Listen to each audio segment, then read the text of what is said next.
Hi everyone, this is Nilima. ఈరోజు క్లాస్లో వచ్చేసి మనం మెడికల్ టర్మినాలజీ అంటే ఏంటో తెలుసుకుందాం.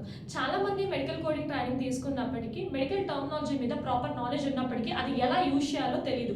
సో మీకు ఎలా యూజ్ చేయాలో కానీ తెలియకపోతే సిపిటీలో కోడ్ని మీరు ఫైండ్ అవుట్ చేయలేరు అండ్ ఆఫీస్కి వెళ్ళినప్పుడు చార్ట్ రివ్యూయింగ్ ప్రాసెస్ కూడా మీరు చేయలేరు. సో ఈ యొక్క మెడికల్ టర్మినాలజీని మన యొక్క మెడికల్ కోడింగ్లో ఒక లాంగ్వేజ్గా కూడా కన్సిడర్ చేయడం జరిగిందనమాట.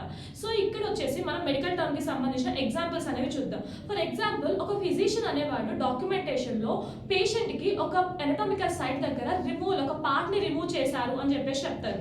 సో ఇలా పార్ట్ ని రిమూవ్ చేశాడు అంటే సర్జరీ చేసి పార్ట్ ని రిమూవ్ చేశారు అనే వర్డ్ ని మన యొక్క మెడికల్ టర్మ్ లో ఎక్టమీగా మనం కన్సిడర్ చేస్తాం. ఫర్ ఎగ్జాంపుల్, పేషెంట్ కి అపెండెక్టమీ చేశారు అంటారు. Appendectomy is nothing but surgical removal of appendix. And nephrectomy చేశారు అని అంటారు. Nephron is nothing but kidney అని చెప్పి చెప్తాము. సర్జికల్ రిమూవల్ ఆఫ్ కిడ్నీ అని చెప్పి చెప్తాం. ఇలా ఆర్గాన్ ని అండ్ మెడికల్ టర్మ్ ని కలిపితే వచ్చేది ఒక ప్రొసీజర్. సో ఇంకా మీకు డెప్త్ నాలెడ్జ్ కావాలనుకుంటే కామెంట్ చేయండి. Thank you.